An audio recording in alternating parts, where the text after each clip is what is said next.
So first, I wanted to give you a rundown on the topics we'll be covering. So we'll first define what offline GenAI even is. We'll talk about the pros and cons of offline GenAI. We'll discuss the nitty-gritty or some of the nitty-gritty of hardware. I'll be showing some different applications to run local models on your computer. We'll be giving some model recommendations based on certain tasks. Um, I'll be giving a bit of a live demo that I hope will be an interactive thing that you'll be able to ask me to demo some things and ask questions, and I'll be able to show just like share and demystify some of this for you. And finally, we'll close it out with some resources and a final spot for you to ask some questions. So, first of all, what is offline Gen AI? So, to understand what offline Gen AI is, we're first going to understand what I mean by online Gen AI. So, when I think of online Gen AI, I'm speaking about these online services like ChatGPT, Claude, Gemini, Grok that I feel like everybody is familiar with.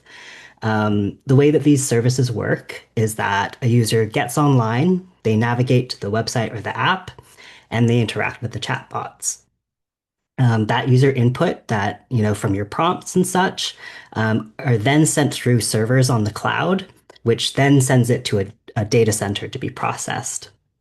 Data centers are large facilities that are used to house big computer systems that do all of these calculations and processes. Because these AI models are so massive, it requires a lot of power, a lot of computing power for them to do all of these calculations. And so your input is sent into these computers in the data center. These computers do all these calculations um, to either answer your question or complete the task that you've asked for it. And then that output is sent back through the cloud servers and then back to your chatbot online.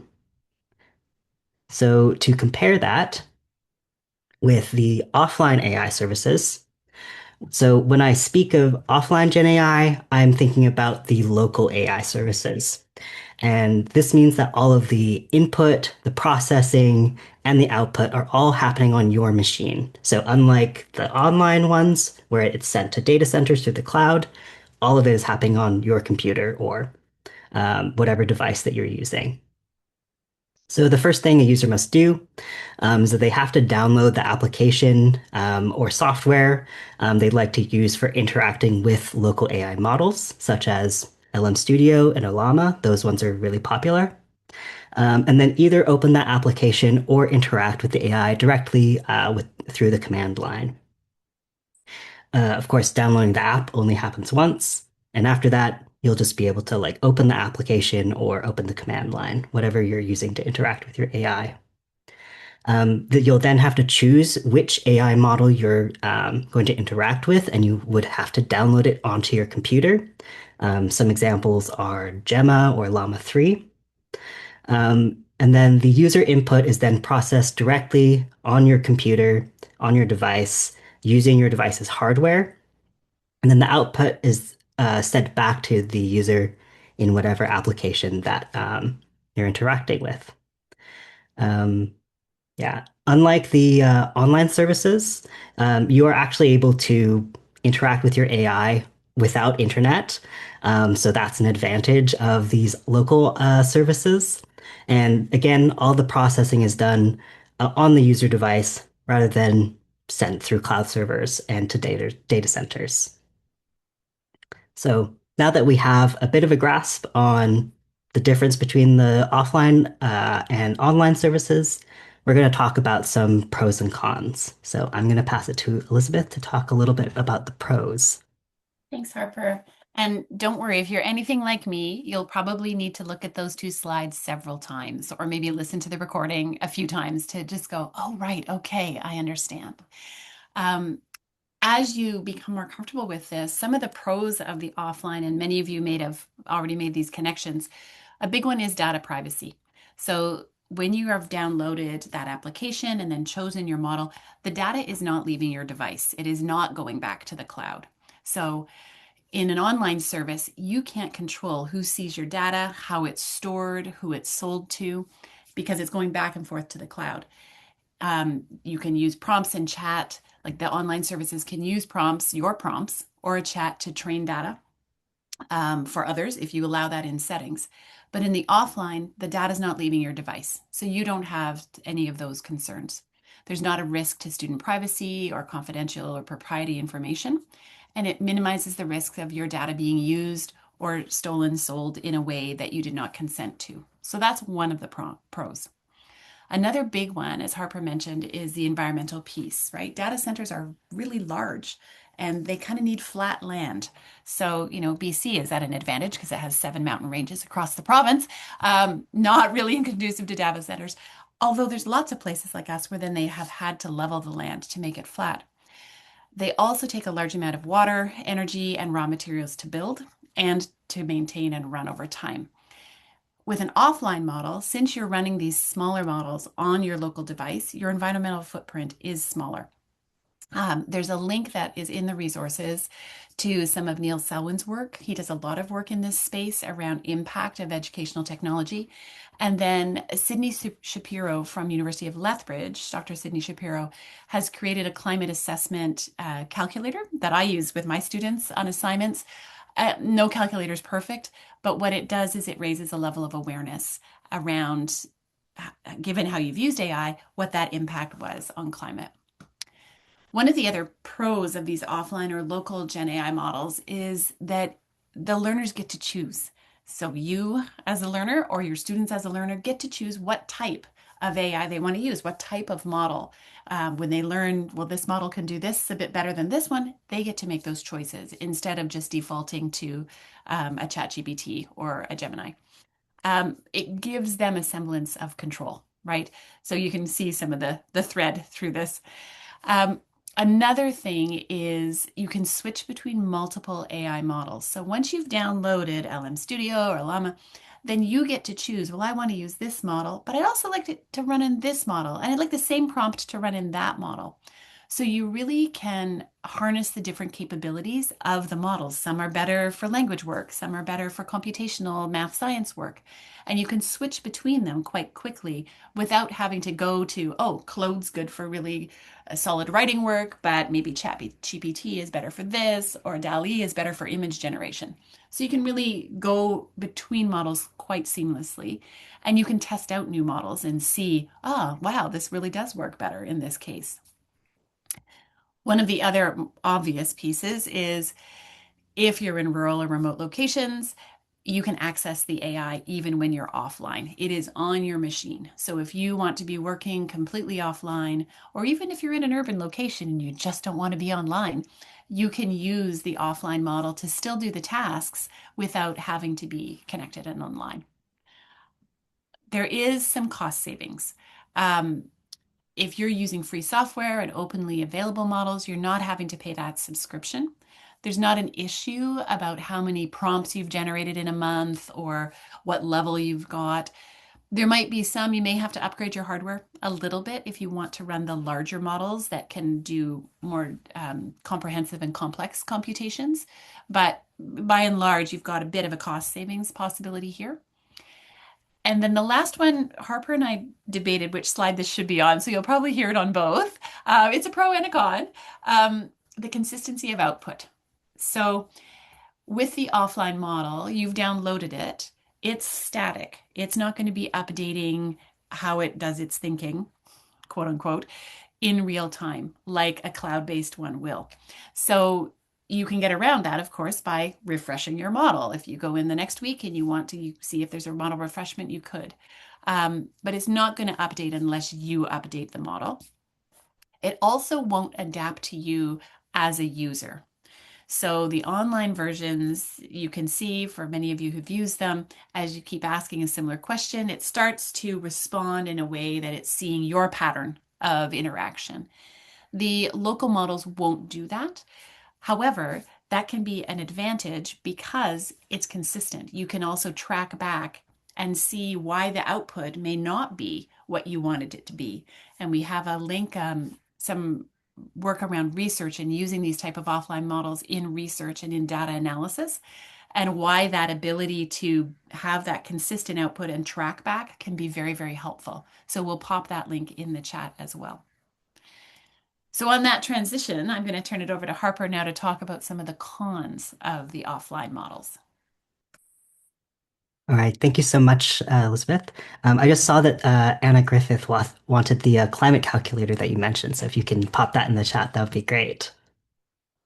All right, so after all those pros of the local models, let's talk about some of the cons.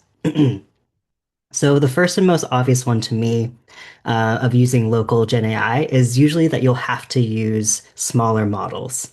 So these are dubbed small language models or SLMs, whereas large language models are dubbed LLM. So that's why you see LLM all the time when you're talking about AI.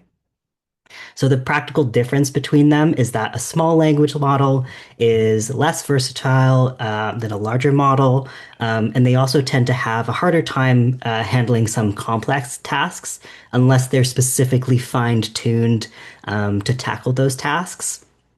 So smaller models are not the same as the kind of that one-stop shop that you get with things like ChatGPT or Claude. Um, and it generally requires you to use some different models that excel at those specific tasks. The next con is that local Gen AI is limited by your hardware on your device. So since the AI is running on your local device, that means that it is utilizing your device's hardware to process your prompt and calculate, its response. This is typically the reason why you will use a smaller model on your device versus the large models that you can run online. And we'll be talking a little bit more about that relationship between the model size and the hardware later in the presentation. If you want to upgrade your hardware, as Elizabeth mentioned, it can come at quite a steep cost, especially nowadays because there is a hardware shortage with RAM and GPU in particular because of AI companies buying up all of this stuff to use in their data centers. So, more demand, less availability, prices go up. The next thing, maybe a big con for some, is that there are limited options for image generation. So if you think about how much bigger an image or a video file is compared to a text file, it kind of makes sense that, image and video generation requires a lot more power and model capability compared to just text. And so therefore the options for image generation are again restricted by your hardware and your storage space capacity.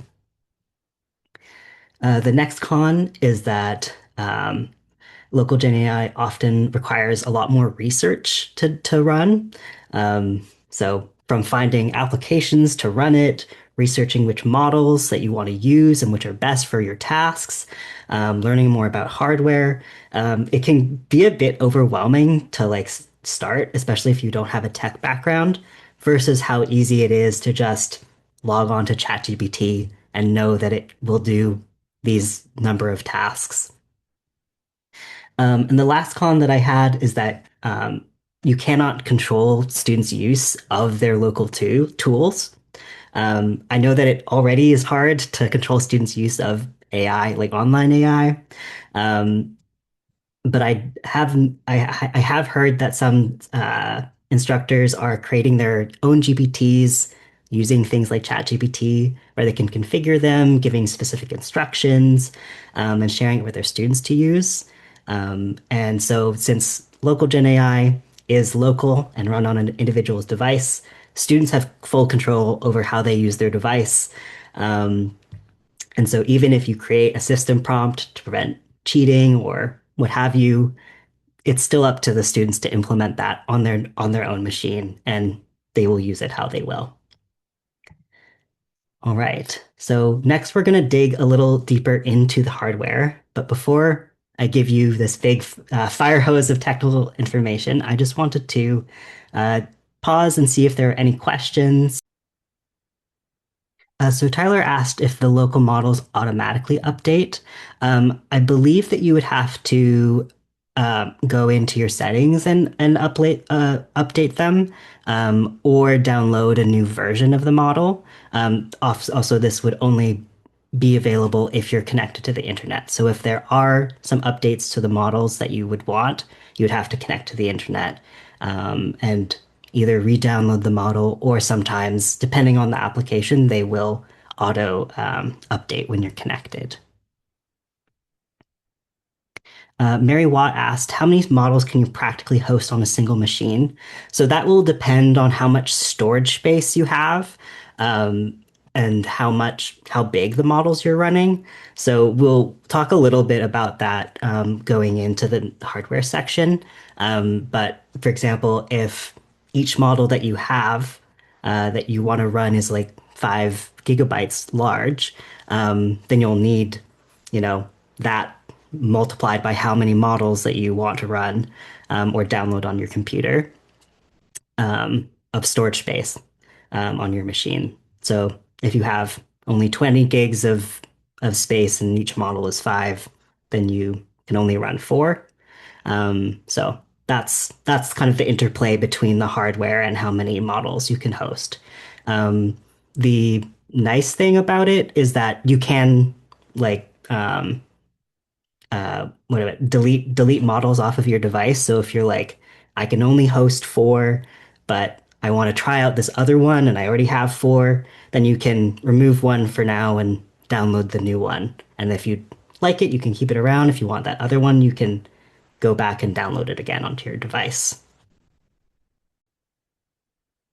All right. With that, we will start our delving into the hardware considerations. So we've alluded to this already, but why is hardware important? The most obvious answer is because local AI will be running on your device and on your device's hardware. So, first off, as we kind of talked with Mary's question, you will be storing the models themselves on your computer, so you need enough space to do so. Um, and depending on how big a model you have, you'll need a lot of space or a little bit of space. But some of the like really big models that are local can be like over like 50 gigabytes large just to store them. The second reason is that AI requires memory, specifically RAM or VRAM, to run, and it also needs enough processing power, which comes from your CPU and your GPU, to do all of the computations required to interpret your prompt and generate a response. So the size of the model you can run, which is generally measured in the number of parameters, will be determined by the hardware that you have on your device. So the less powerful your device is, the smaller model you will have to use. And just kind of a framework to think about it, a larger model usually means that it's more robust, and it has more quote unquote knowledge, that can handle more complex tasks, and it will have a larger variety of tasks that it can handle. So having better hardware generally means you'll have the ability to run better models. So how is the size of a model determined? So typically you'll see people, as I said before, referring to the number of parameters of a model. This will usually look like a number followed by a B, and the B stands for billion. So most models are over 1 billion parameters, though there are some that are below that. For those curious what these mythical parameters are, they typically refer to 3 different things. So the first thing are weights. Weights are how important the input is to the model, and thus how much they weigh that input. Next is biases. AI models are comprised of hundreds of thousands of layers of computations. And so biases are a constant value that are applied to an input from a previous layer. And the biases allow the model to be more flexible. And lastly are hyperparameters, which are external settings that affect the model, such as the number of layers, the model's learning rate, or the model's context window. Um, I spoke earlier about small models and large models, and broadly, this is how they're defined at the bottom of the screen. So anything smaller than 10 billion parameters can be considered a small language model. Anything about 10 billion to 32 billion parameters can be considered a medium language model. And anything over 32 billion parameters can be considered a large language model. And for reference, things like ChatGPT and similarly large language models can be over 1 trillion parameters large, just to give you some scale, um, which is why they need the giant data centers to run them.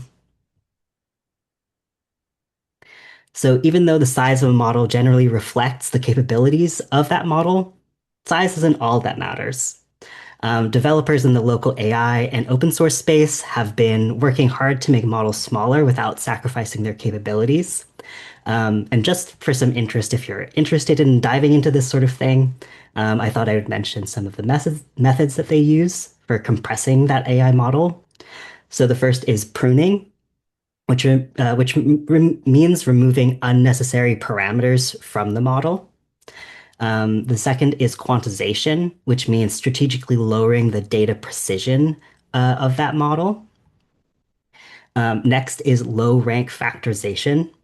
The calculations done by AI involve really huge matrices. So low rank factorization decreases that parameter size by approximating a really large matrix down to a smaller one. So that just lowers the size of the model. And then finally is knowledge distillation.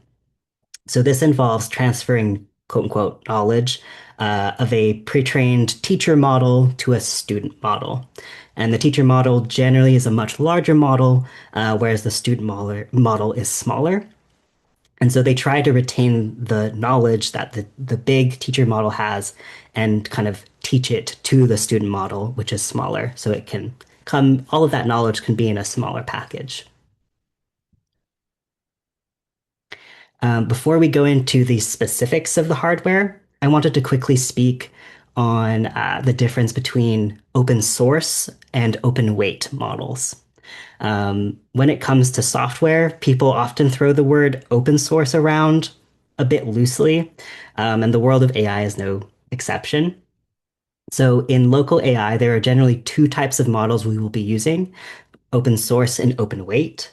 And I have this table here that kind of breaks down the difference between the two. So for both, we are able to download and freely use these models.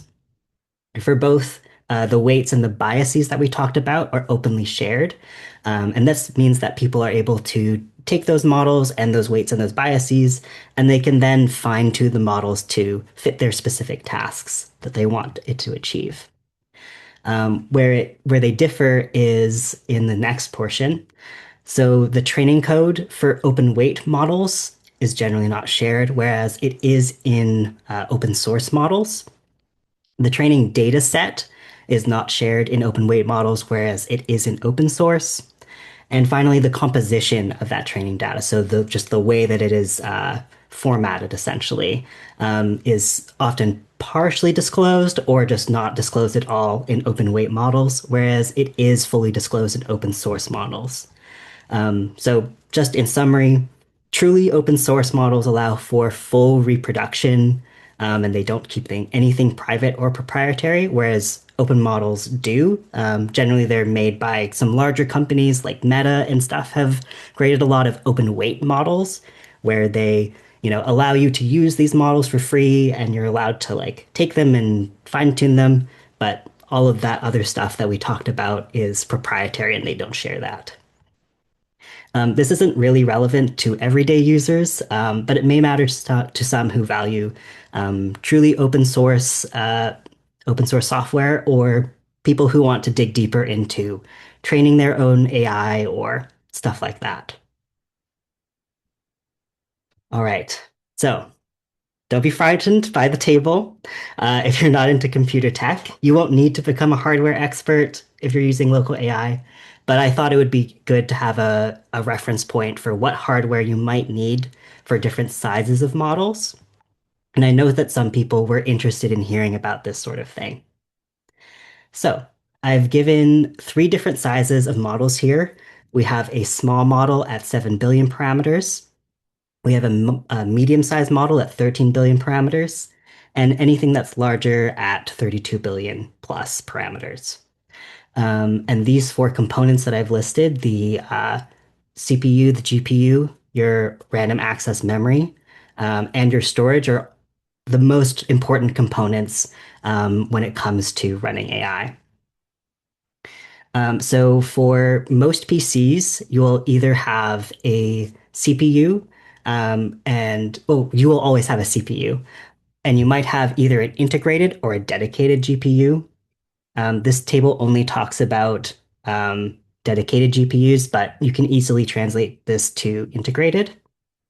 Modern Mac computers are different because not only do Macs have their own proprietary hardware, known as M chips, but they also have what's called unified memory, which means that they don't have to copy data between the CPU and the GPU, and instead the CPU and the GPU share that memory. All that to say, if you have a Mac, you generally don't have to worry about which CPU and which GPU you have. You only have to worry about which M chip you have and what the specs on that are. Um, yeah, so if you don't care about computer specs, you're welcome to fully ignore this table and or maybe just take a screenshot and send it to your IT department. Um, But for the people who are interested, this table highlights some things that you will need to know about if you want to run this size of model, then you will want to have at least this powerful of a computer or this much storage space and stuff like that.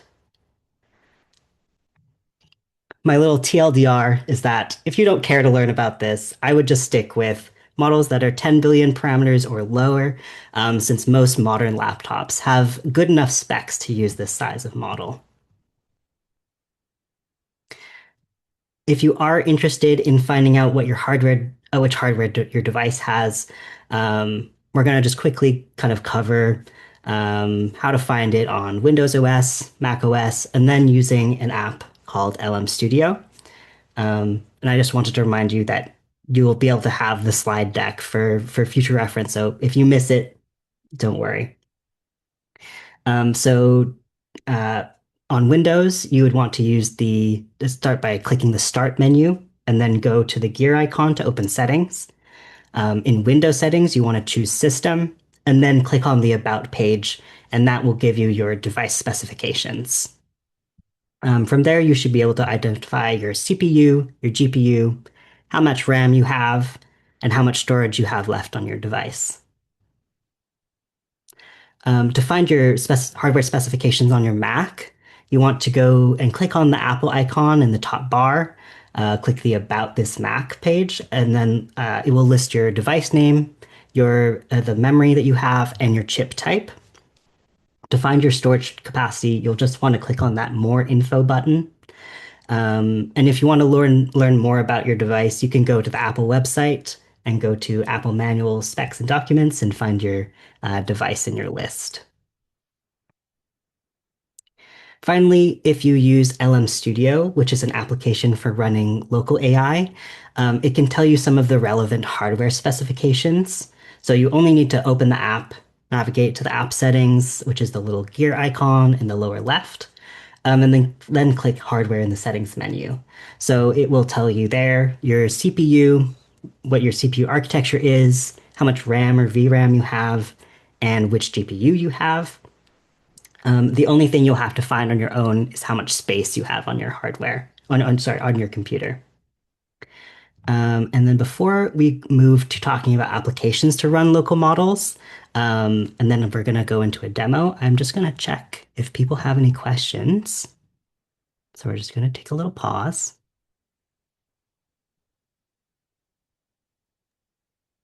There's All just right. a few, Harper Moonwang asked one about the knowledge transfer from teacher model to student model. So you have to scroll back up just a little bit. Mhm. And then Jovita asked about would using an external SSD be too limited to run these types of models? I'm not actually sure about the external SSD.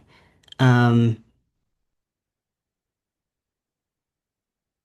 that's something I would have to look into because if it's an SSD drive, it should be relatively fast, but because it's external, it will definitely be slower than having and using it on your integrated, like the SSD that you have on your machine. So yeah, I haven't experimented with that, and that's something I would have to look into. But what I can, what I would assume is that it would be slower because essentially your computer would have to go from like running the app or whatever on your device, and then it would have to continually move between accessing your hard drive and then going back to the computer. So it would definitely be slower. Um, but it's something to try. You can always delete it if you don't like it, if you find that it's too slow or it doesn't work correctly. But yeah, that's an interesting question that I'd have to look into.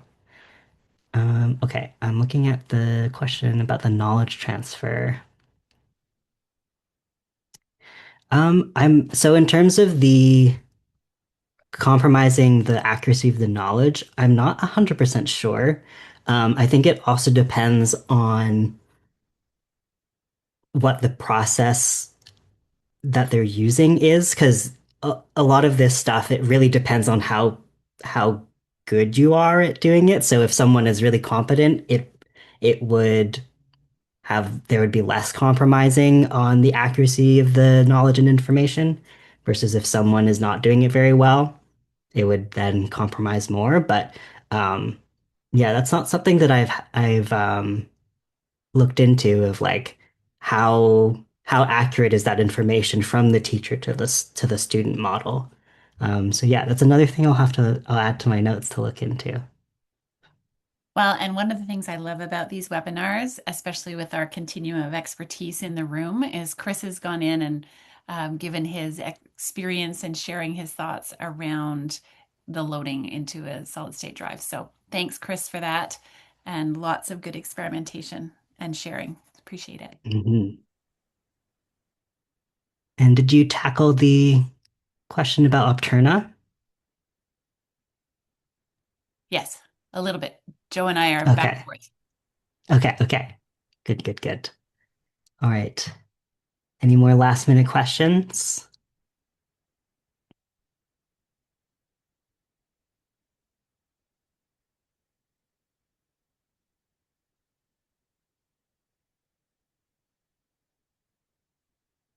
All right, we shall move on.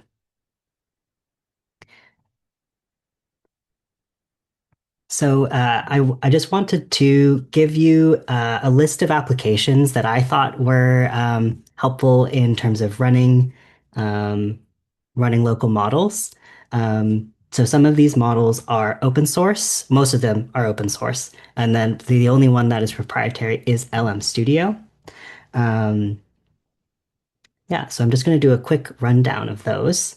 So the first one is Jan, with the little waving emoji. So Jan is an open source application.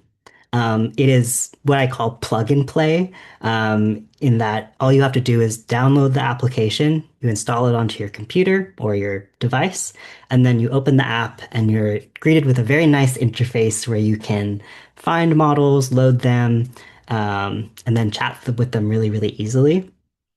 So some features of Jan are that it has um, multiple different system prompts, which they call assistants. Essentially, you are able to tell the model how you would like it to respond, like if you would like it to be, you know, respond in a really bubbly way, or I've done one where I've made it, I was like, you are Mario from Super Mario Bros. And and it talked to me like it was Mario from Super Mario Bros.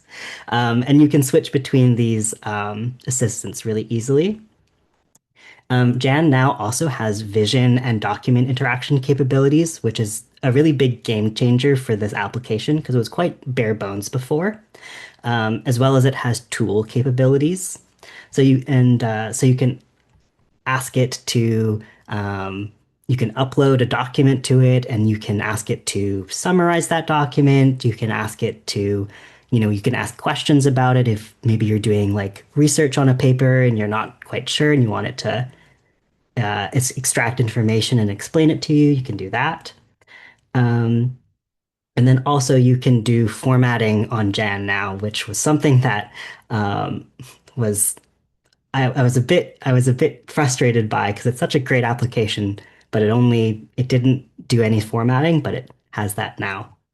Um, yeah, so with these recent updates, Jan is honestly the open source application that I would recommend the most, um, because the user experience is really easy and it has so many great features. Susanna asked what formatting meant in this context, and for what I'm referring to is like it can create like new lines, and so it can have spaces between stuff, and you can ask it to format text in a certain way. Um, and yeah, so before it was like if it had a chunk of text, it would just be a continuous line of text. It had no paragraphs or no new lines and no spaces. Um, but now it has that. So everything looks really nice. You can ask it to create quizzes that have certain formatting. Before it was just like run on text. So yeah, that's what I was talking about in that respect. The next one is GPT for All. This one is another open source plug and play app.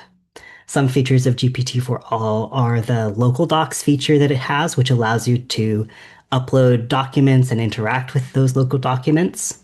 And it also has a really easy interface for finding models. And they do a great job of showing you like the specs of those models, like how many billion parameters they have, what size. It also gives a little blurb about, you know, what the model is, what it might be useful for. It's really user friendly. The next one is LM Studio. So LM Studio is a really popular app for running local models. It is the only proprietary app on this list. Um, and it's also one of these so-called plug and play applications. Um, it also has a lot more developer features. So if that's something you're interested in, of fine-tuning models or attaching it to different APIs or different things in your computer, it has a lot of those capabilities. And it also does have some of those local document interaction capabilities where you can upload files and stuff and interact with them um, and talk with, your chat bot about it. The next one is Olama. This one is also a really popular one, especially with developers. And before last year, you could only talk to it with through your command line, so in your terminal. But now it has a new graphical user interface, so it is also now one of those kind of plug and play applications. Um, I'd say that this one is less friendly to just like very beginner users, because the advantage of a llama is that you can interact with it in your terminal and you can and it has a lot of those developer kind of capabilities. Whereas the new graphical user interface that it has is really basic. So it has just like a little chat box. It has a very limited list of models, though you can search for them and find specific models that it has if you know which ones you want to use. Um, Another thing is that you can't delete your models from the app. You have to go into the command line to delete your models, which is definitely a downside for just like your typical user. Um, it does also have vision capabilities with certain models and local doc capabilities. And you can also use it to web search if you have an Olama account. And you can also interact with cloud/online models with the graphical user interface if that's something that you're interested in. And then the last one is Comfy UI.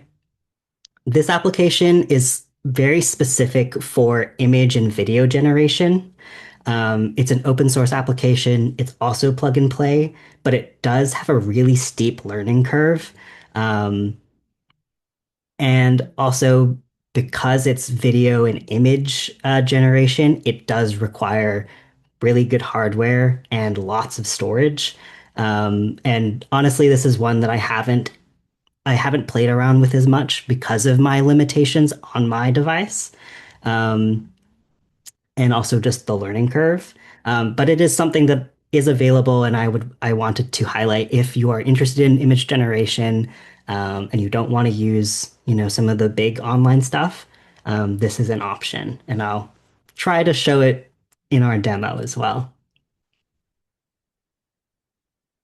And lastly, before we jump into our demo, I wanted to give you some model recommendations for various tasks. So the first is a general natural language task category. Um, Natural language tasks include things like getting topic suggestions, asking simple questions, writing emails, generating quizzes, fixing lesson plans, that sort of thing. Stuff where you think of like just asking a model questions and stuff like that. General tasks. So most Gen AI models are capable of this sort of thing, but some that we recommend are Llama 3, Gemma 3 and 4, and Phi 4. The next is for creative writing. The two that I've seen recommended over and over are DeepSeek R1 and Mistral Magistral. For math and science, this one can be a bit more difficult because generative AI are often really bad at complex math and science, especially if there's a lot of variables. Um, so that's a little disclaimer about using math and science with generative AI. But if you use it for smaller tasks along the way, it'll handle that a lot better. And the three that I've seen spoken about a lot in regards to math and science are DeepSeek Math, Qwen 3 2507, and Gemma 3. And finally, for coding, there are lots of different ones that are very useful for coding. But ones that I've seen recommended are OpenCoder, Qwen 3.5, and Gemma 4. And like any generative AI, the quality of your output often depends on the quality of your prompts and your input. And you also always need to double check the veracity of the output that is given to you. All right. Whew. So after all of that, we're going to come to the fun part, which is the demo. I'm going to stop sharing my slides and move to just showing my whole screen.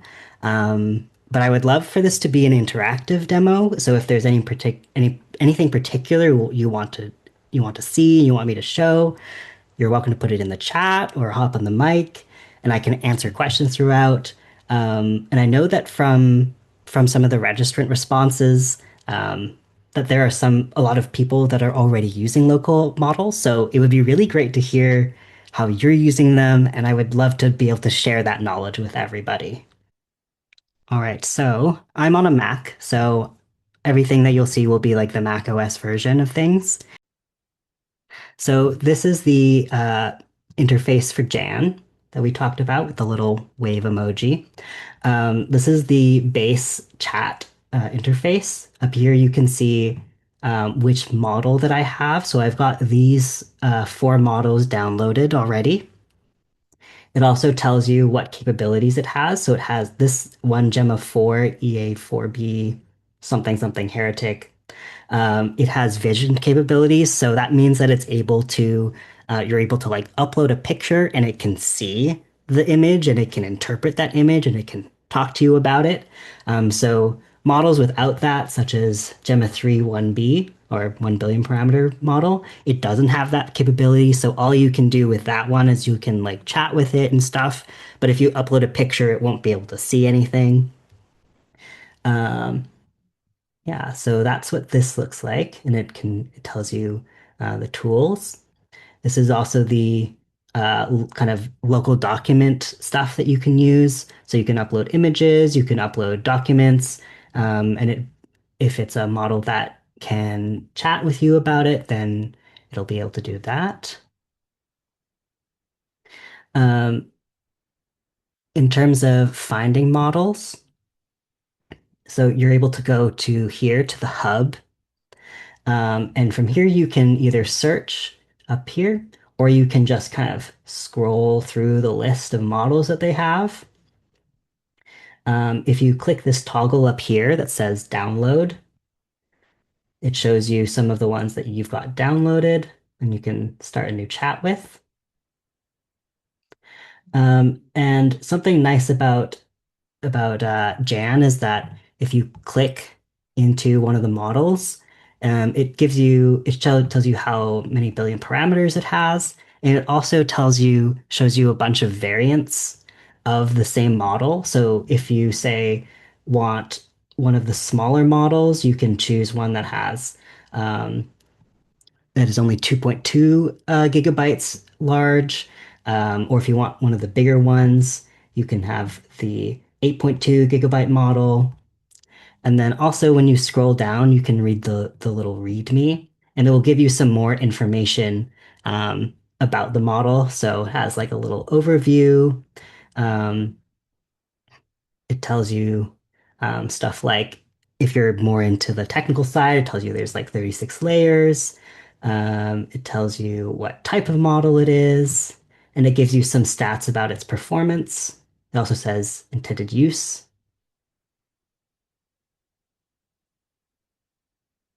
and it just has some more information that I believe is pulled from either Hugging Face or GitHub.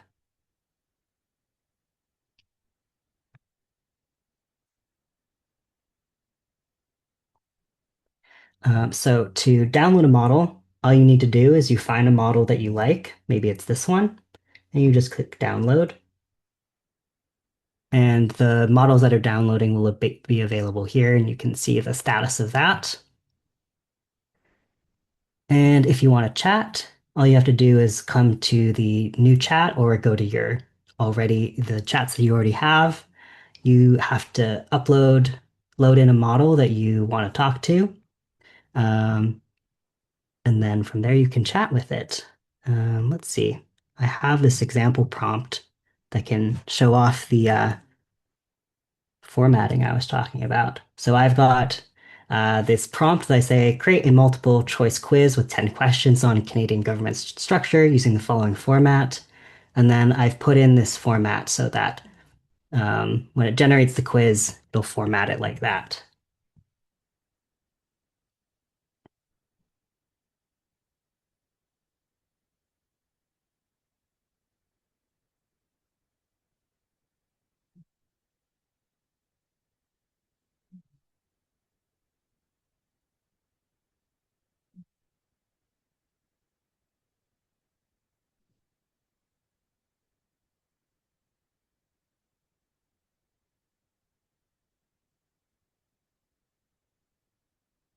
I see a question in the chat. Nikolai asked, I'm curious to learn what people would use self-hosted LLMs slash SLMs for in the realm of teaching and learning. Um, And we actually have an upcoming webinar that we'll talk about at the end that does just that. It's a webinar on a instructor from Royal Roads University that is using local models in their classroom. Um, and I think, yeah, Caitlin put a link to it already in the chat. It's supporting versus doing student work, experiments with offline AI in the classroom.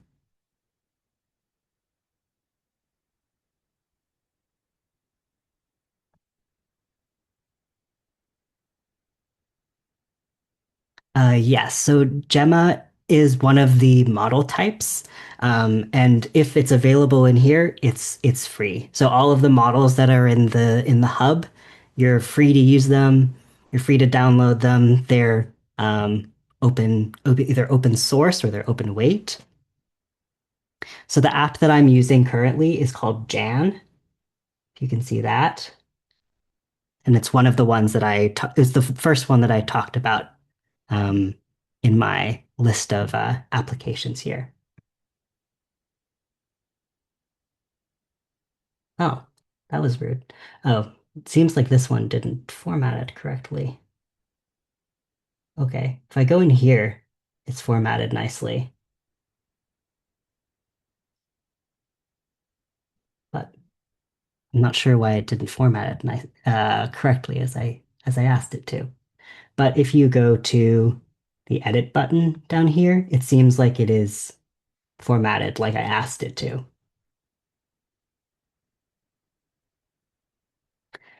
So that's an example of Jan. Other things you can do, or you can create projects. So you can um, the project will hold. You can add different chats in here. So let's say I'm just going to put a random little chat in there. So it will add a bunch of conversations into that project. You can also choose an assistant, which is what I was talking about before, where it you can choose how it interacts and how it behaves. Um, and then you can also upload files that are specific to this project. So I have a project already, which has I've uploaded the um, ministry letters from the BC government. And so I can chat about that within this project. So I can ask it. I've already asked, but what are the mandates of the Minister of Finance? And it should be able to look at the documents that I've uploaded and be able to give me a summary of what that specific document, um, what that document says. And Harper, just of course, for all of you who are listening or listening to the recording, don't just prompt one and be done, right? Mhm. You'll probably need to, adjust the prompt and go back and forth a bit and really fine tune it so you can get it to be what you need. Even, the example of the multiple choice, or I know some faculty members are using it as they revamp and look at their course outlines for the next year, or if they're doing notes that they share with students to be able to put all of their content that they've used into an offline LM, have it source that as they work through revisions and edits to their courses can be something that they use. But and within there, you also need to do the checking back to, oh, that's not quite what I want you to do. And so you want to be able to have that back and forth in the prompts as you're getting it cleaner and tighter. Mhm. Yeah, that's a good point. Michelle's Uh, asking about privacy promises in Jan. Um, Hoping that there would be, longer explanations than just, oh, we won't share anything. Have you seen that, Harper, in the open ones? yeah, so on the website, it does have a a page called privacy, um, and it does go a little bit further into it, but it does just says kind of things like we won't share your information with third parties and such like that. Um, and then there are some, let me see if I can, this might be in the way. Yeah, if you go into settings and you go to privacy, um, you have this little thing where you can send them some analytics if you want to. But if you don't want to, you don't have to. Um, and then it has this little blurb here, and you can view their privacy policy, and also the fact that because it's downloaded on your device, um, things like that stuff won't leave your device. And they say that they don't collect your personal information or chat content, um, and you can opt out anytime through here. And so that's what they say about their privacy policy specifically for Jan.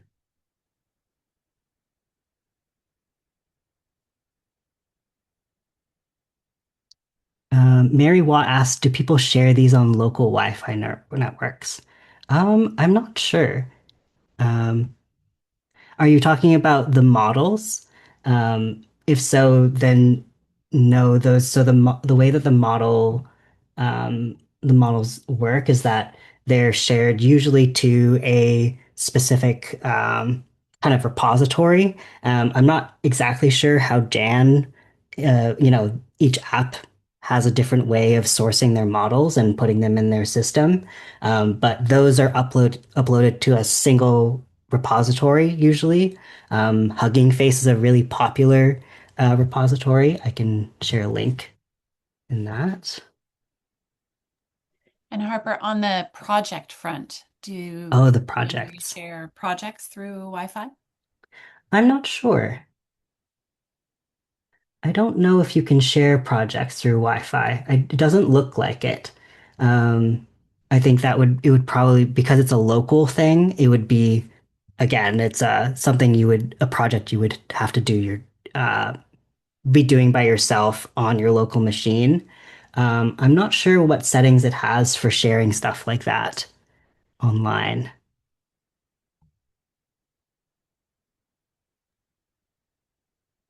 And then there's a question around Gemma, have knowledge distillation. We were mentioning the student or instructor focus. So can you? So knowledge distillation is specifically a way that the models interact with each other. So it wasn't about kind of learning and teaching or anything like that. Um, so the model distillation is a way that developers have big models that are like 32 billion and up size, and they tend to be kind of have more knowledge and they tend to be more robust. And they use that giant model and they have its knowledge, quote unquote, transferred to a smaller model. So you can have the knowledge of the big model on a small package. And that's the example we were using is like the bigger model is quote unquote the teacher model. And then the smaller model is the student model, but it doesn't actually have anything to do with actual teaching and learning. That was just kind of an analogy that we use to talk about knowledge distillation.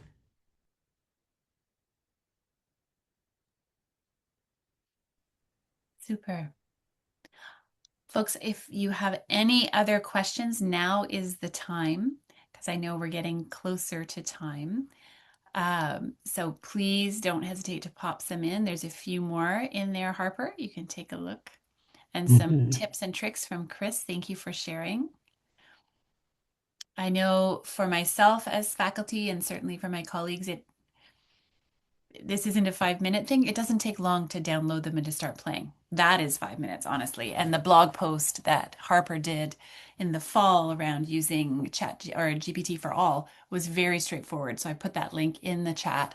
So getting it on your machine and getting it started, that works. It's then like all good things, seeing, okay, what's the possibility of this? If I tried this with my course outline, if I tried this with an activity in the course, what what can this do? And so that's where the experimentation really comes into play. And I know faculty that set themselves half an hour a day just to go out and experiment with whatever it is, right? And others are at different institutions across BC for certain. They're having more of a community of practice approach where people can post things in. I know at Royal Roads we have an online Moodle community of practice, and people are constantly posting, "Hey, I experimented with this today." So that can be a jumping off point too for thinking about what are the possibilities of using these models in your teaching and learning environments. I'm going to exit Jan and I'm going to just quickly show maybe another one like LM Studio, which I know is a really uh, another popular one. Just going to make that bigger. So the way that you can find models is you go to the model search and then it makes this pop up here. And So you can just like pick from all of these models, or you can search a particular model. So maybe one that we talked about was Llama 3. Oh, does it not have any llamas? Okay. No llamas for us. Say Gemma 4. So it has um, this one, Gemma 4 E84B. So something nice about LM Studio is that um, it tells because it can read what your hardware is. It can actually tell you whether a model is good for you to run. So it says based on your hardware, this option is recommended. Um, and it can tell you if this model fits entirely into your GPU memory, which makes it faster and better. So it kind of gives you recommendations on what models you can run. And let's see, there's one. Let's find one that's too big. Here's one too big. So this one is 33.84 gigabytes large. It has 31 billion parameters, but it's like a really large version. And it says here, likely too large. The memory requirements for successfully using this model file might exceed the available resources on your machine. Downloading this file is not recommended. So that's something nice about LM Studio is that it has a couple more features that make it a bit user friendly to just like be able to pick which model you're using. And it also tells you its different capabilities. So it tells you that this one, it has vision, which again means that it can, if you upload like a picture or something, it can see that picture and it can interact with it and it can, ascertain some information from that. It can also use tools. There are lots of different tools, and I'm not quite up to, I don't quite know exactly what all of the tools that it can use are, but like an easy example is that some of these can access the internet if you so choose, and it can do some web browsing if that's something you're interested in. And then the last one is that this model supports reasoning. Um, and reasoning is, or reasoning models are trained via reinforcement learning, and so it's is for solving some very multi-step complex problems. So reasoning models are better for those sorts of multi-step tasks versus some simple tasks. So if you want to do something that requires multi-step thinking, you want to pick a reasoning model. And all you have to do to do that is that you just pick which version you want, and it tells you, and then you can click download. And I already have this one. So to go to your chats, you just go to this little icon, and you click this, and then you pick a model. So these are the models that I have loaded in here. I'm going to choose this one, and it asks load model. And so down here, it tells me that it's a vision model, and it's just loading into this chat here. And then over here, I can upload attachments and images if I want to chat about certain things like that. And then now it says model loaded successfully. And if you want to eject the model, you don't want to use that one, you want to use a different one, you just click the eject from memory. And it frees up the memory in your RAM. And then you can also play around with these sorts of settings if you want. If you're a bit more advanced and you understand things like context length. Let's see, what other,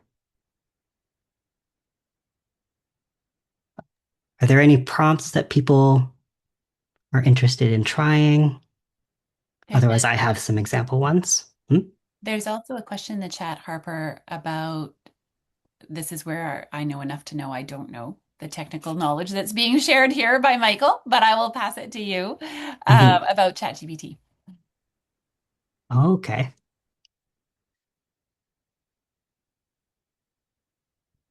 I'm not sure. So I would have to look if I would have to do some research about specific models that might use NumPy. Um, because that's like one of those pieces of research of like one of the reasons why local, like one of our cons of local models are that um, all of this requires a lot more research of like versus you just go to ChatGPT and you're like, oh, ChatGPT can do all these sorts of things. You have to do a lot more research and stuff into, I don't know if there are tools that use NumPy for that sort of thing. So yeah, I'm not quite sure about that, Michael. I'd have to look into that. Okay. Harper, did you you may have and I've forgotten it because I'm also making notes of questions. Um, which tools would you recommend in this type of environment, an offline environment, for instructional designers if they're creating videos or images or infographics or those types of things that would be part of a course? So in terms of images and infographics, so those that one's kind of trickier in terms of kind of as I mentioned, if you're generating images, then that takes a lot more power and computing power. So I can quickly show you the one application that I was talking about that can generate images, which is called Comfy UI here, but it has quite a steep learning curve. Um, And so I honestly haven't delved too much into this application, but it's one that I wanted to just highlight. Um, but yeah, so this is Comfy UI. You can immediately see why it's a little bit less user-friendly than just the chat logs. But so it uses these nodes to be able to connect things, different models and different tools together to create an image. Um, the learning curve is slightly offset by the templates that they have. So it has this in the sidebar, it has templates here, and then you can open that and you can, I've got it uh, filtered by model size low to high because some of these models get really, really big. So I wanted it to show me the small ones first. And if you want to just do images, then you can select from their um, the different templates for images specifically. Um, so in terms of that, I would, yeah, it's not, yeah, images are harder to replace when it comes to um, local models because of that hardware restriction and because of the restriction on the different technology that's available. So for images, you might have to stick with the cloud-based services like ChatGPT. Um, oh, Nikolai also has some recommendations. So Nikolai says image gen is really good. Easy diffusion is simpler. Is image gen, oh, sorry, is easy diffusion and is it easy to install? Or does it require you going through like GitHub or something? Because that's one of the reasons I chose this like Comfy UI because it's something you can just go online and download. Um, Yeah, yeah. I think Easy Diffusion is it's made for the novice. So you download the app, you install the app, and then it comes with, I think, Stable Diffusion 1.5, like the older, and it's a Yeah. small old model, but it's super capable, and it would probably run on an eight eight gigs of system RAM on a Mac. Um, Okay. yeah, it's a great starting tool before you start getting crazy with Comfy UI. Yeah, Comfy UI is like I've done a little bit, like very small dabbling, just because it's yeah not as user friendly. But I'll definitely look into Easy Diffusion. Michelle, that's a fabulous question. So, Harper, the question is, are there any models that are ethically created? For example, only trained on public domain content? I'm not sure about that. I think there are some, and you would probably find them in Hugging Face, which is a repository for local model or for AI models in general. I have seen some that do talk about that, where um, all like their data set is kind of ethically sourced like that. Um, but I'm not sure about, specific models and even whether they'd be available in things like LM Studio or Gen, or if you'd have to like do more of that like a more complicated process of downloading them from Hugging Face or stuff like that. So, um, yeah, that's a question I'll have to investigate a bit more. Again, the research can be exponential with some of these offline Gen AI things, but that's a great question. It is a great question. It's one that we're seeing certainly in this project as, another part of this project is the Opturner project, which is creating a companion study tool using open resources, right? BCcampus collection resources. And just in speaking about that this past year and into the spring, other institutions are taking some of that open content, that GitHub coding content, and trying to figure out, oh, maybe we could adjust it a little bit this way and make it our own and make something similar. So, Michelle, I think it's definitely a space to watch. I think we're going to see, and with all of this, it all is happening at a speed that we're not used to. And so I'm going to say this, and Harper can correct me if I'm wrong, but I think we will see more and more of these spaces where models are commenting that they're trained on public domain content.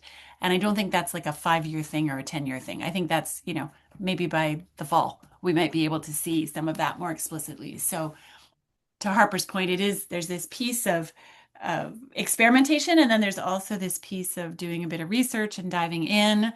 And Jennifer had a comment above. She's like, man, okay, I'm starting to feel like I'm out of my depth, and I actually thought I, was pretty good at tech. That's very common. I hear that a lot as we talk about this project with faculty, and it is that little bit at a time approach, right? It's such a hard space. I know in my work with K to 12 educators, it is such a hard space for people to wrap their head around because they want to know it all before they can use it. And I mean, technology is great at teaching us that, right? We can't know it all. We just have to start and experiment and play. And I think what Harper's attempted to demonstrate today for all of you is that there are different ways you can do this with offline models that might feel a little more comfortable as a starting point. Mhm. Yeah, I hadn't seen Jennifer's comment, but yeah, I feel similarly. Like I have like a technical background, and I have a computer science background, and when I was doing all of the research for this sort of thing, I had to learn so much about like computer hardware. That wasn't something I knew about. I had to learn a lot about just like yeah, just like what are AI models, and which ones, do you want to use, and which ones are available, and what are the different applications? And it's, as we've seen, it's like there's so much information that, yeah, just out there, and it takes a lot to dive into. So yeah, I agree with what you were saying, Elizabeth, of just like just a little bit of time, else it'll get way too overwhelming. And part of the reason I included so much information is in the presentation about like hardware and stuff wasn't that everybody needs to learn about their hardware and stuff, but it's a jumping off point, and now you know key words about like quantization. Now you know key base points for like, oh, if I have this tech, hardware, can I upgrade it? Is this what is available to me? Things like that. I'm going to stop sharing my screen here because I see that we are about 6 minutes away. We're I'm getting going to pull up. close. So if you wanted to pull Yeah, up so I'm slide going to deck, pull up slides. I mean, we're hopeful that this was one of those um, we're hopeful that in the digging that Harper did and in the learning that I did as I asked all these questions of Harper from a faculty's perspective, of they're going to want to know about math and science. And what do you mean there's open models and open applications? That's confusing. So as we unpacked all of that, we tried to unpack it in this presentation in a way that would give you those entry points, at least starting points, both for language, a quick framework for what's needed on the tech end, quick ideas at this moment in time of what these different models and tools could be good for in your setting. And then as Harper's pulled up, these different resources, which he'll speak to. And then know that this is the beginning of more webinars. So there's one in May that's coming up as well, where one of the faculty at Royal Roads is going to talk about how they're using offline models in their teaching at the graduate level. So, just the last couple slides for rounding out this webinar. I've provided some, and then I see that Caitlin has put all of those links in the chat there. Just a couple choice resources that we thought could be helpful for people getting started, and also for digging in deeper. So the first one we have is the Clear Setup Guide to Run AI Locally on Your Machine in 2026 from Medium. We have a 2025 article that I found really helpful for learning about just getting those baselines about um, the hardware in terms of running local LLMs. And that's by Alistair Ingram on LinkedIn. Um, we also have this article by Nolan Yonker, where they talked about how they are using LM Studio for research purposes. Um, And the second to last one, neural networks, is a playlist of YouTube videos for if you want to learn more about what's under the hood and learn about neural networks and machine learning and generative AI and like how that came to be. I found that really helpful to just get that kind of base view of like learning about that sort of thing if you're interested. And the last link is to the local llama subreddit on Reddit. It is a subreddit that talks about local Gen AI, and there are lots of great discussions about models, use cases, updates on the goings on in the local AI world. But of course, exercise critical thinking when engaging with online forums and don't download random hardware or input sketchy terminal commands just because someone tells you to. Um, so yeah, I hope you can find those helpful. And Elizabeth, if you wanted to talk about our next webinar in this series, take it along. Sure, I think I've alluded to it a million times already. So now I should just give you the date. It's the 14th of May from 1 to 2. And Lee is going to share his experience. So he's been working, you can ask him all kinds of questions. How long did it take you to set this up, right, in your class? How did the students interact with it? There was a question earlier in this chat about what if the student downloads it but goes off in a different direction? What if they don't have the hardware? How did you ensure that there was common hardware? So he's prepared to talk and share about all of his journey going from December till now. So he worked on this over the holiday break and then has launched it live with his students in January. So by the time you see him in May, he'll have lots of stories and lessons learned and explain, how he went through it. And this is not he's in the business program. So this is not someone coming to this work from a technical perspective.